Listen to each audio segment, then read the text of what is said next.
ఈ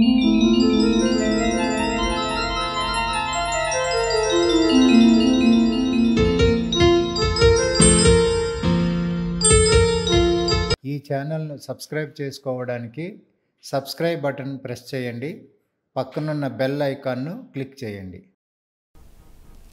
స్థాపకాయ చ ధర్మస్య సర్వధర్మస్వరూపిణే అవతార వరిష్ఠాయ రామకృష్ణాయ తే నమః.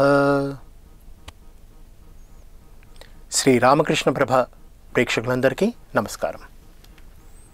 ఈరోజు మనం ప్రతి ఒక్కరిలో ఉండేటువంటి ఒక విశేషమైనటువంటి గుణం గురించి మాట్లాడదాం. ఒక ప్రత్యేకత ప్రతి ఒక్కరిలోనే ఉంటుంది. ఏమిటది? దీన్నే ఇంగ్లీష్లో స్కిల్ అంటారు, నైపుణ్యం. కొంతమందికి చక్కటి స్వరం ఉంటుంది, బాగా పాడగలరు. మరికొంతమంది చక్కగా చిత్రలేఖనం చేయగలరు, మంచి బొమ్మలు గీయగలరు. ఇంకొందరు మంచి కవిత్వాలు రాయగలరు, లేకపోతే చక్కగా డ్యాన్స్ చేయగలరు. అటు క్లాసికల్ అయినా అవ్వచ్చు, లేకపోతే సినిమా పాటల్ని చూసి వాటినైనా అవ్వచ్చు. ఇలా ప్రతి ఒక్కరిలోనే కూడా ఏదో ఒక స్కిల్, ఒక నైపుణ్యం ఉంటుంది. ఈ నైపుణ్యం గురించి మాట్లాడుకుందాం.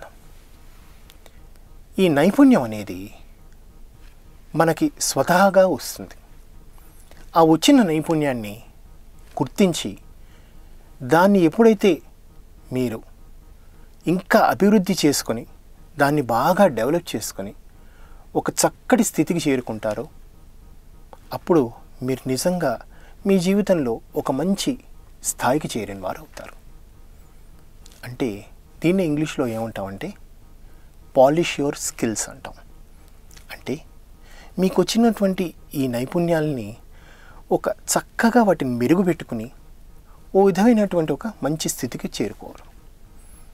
అది మీ కెరియర్ అవ్వాల్సిన అవసరం లేదు. దాన్నే మీరు మీ కెరియర్గా ఎంచుకోవాల్సిన ఆవశ్యకత అస్సలు లేదు. అయితే ఇది మనకి స్వతహాగా వస్తుంది అని నేను చెప్పాను. ఎలాగన్న విషయం గురించి ఓ చిన్న కథ చెప్తాను. ఒకరోజు ఓ గ్రామంలో ఒక పిల్లవాడికి తన పొలంలో ఒక పెద్ద గుడ్డు దొరికింది. అది అక్కడ ఒక గద్ద ఆ గుడ్డుని పెట్టింది. ఆ గుడ్డుని అతను తీసుకుని అటు ఇటు చూశాడు. ఎక్కడా కూడాను ఆ గద్ద కనిపించలేదు. తన ఇంటికి జాగ్రత్తగా తీసుకెళ్ళాడు.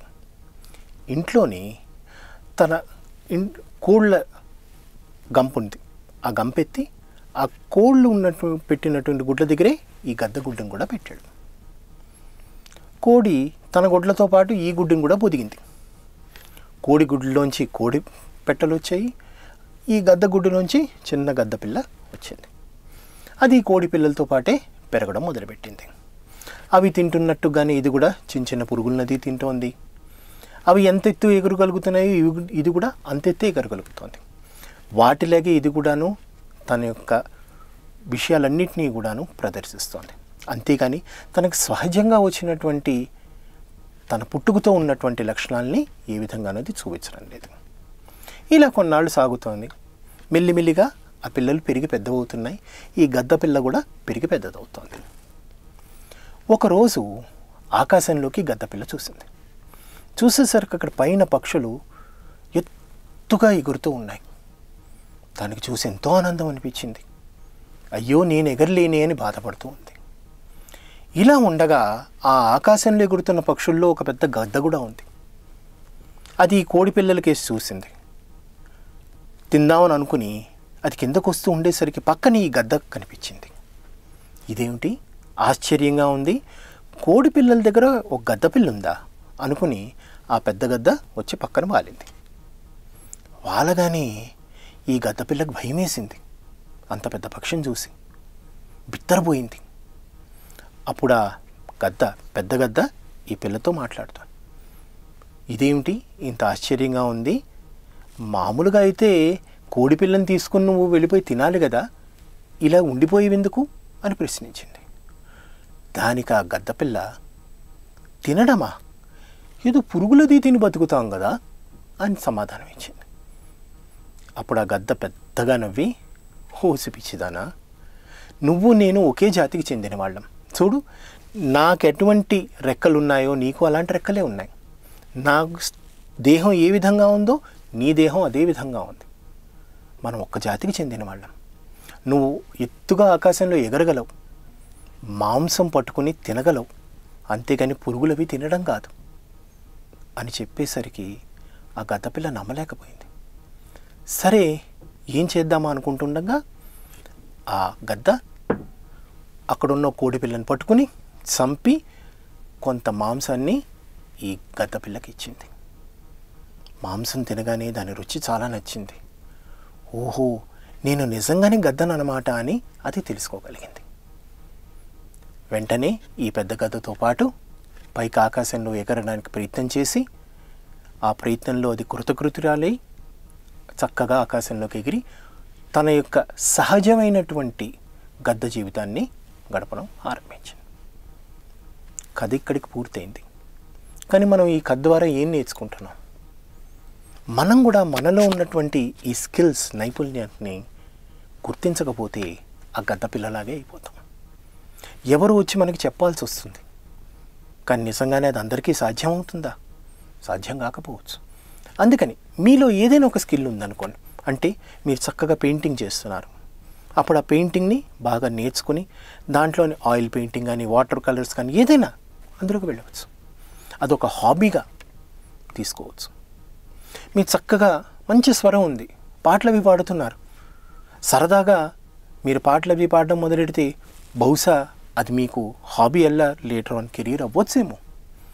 అంటే మీరు మీ కెరియర్గా ఒకటి ఏదో పెట్టుకోవాలనుకుని ఉండొచ్చు, కానీ మీ యొక్క స్కిల్, మీ యొక్క నైపుణ్యతని మాత్రం ఎప్పుడూ కూడా మర్చిపోకూడదు.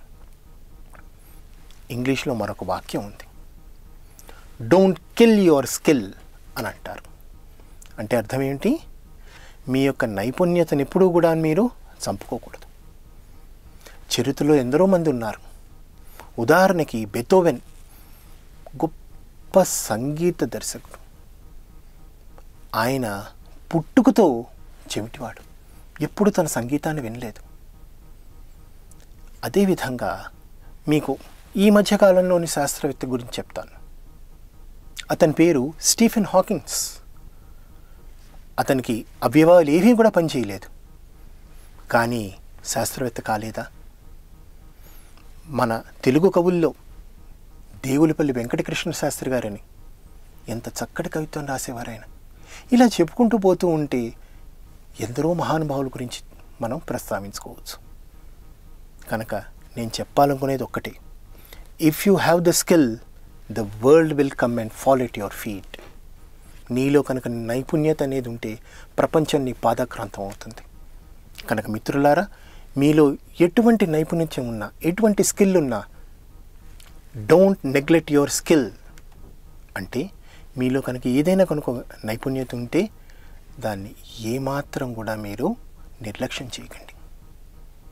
తప్పకుండా అదేమిటో గుర్తించి దాన్ని అభివృద్ధి చేసుకోవడానికి ప్రయత్నం చేయండి.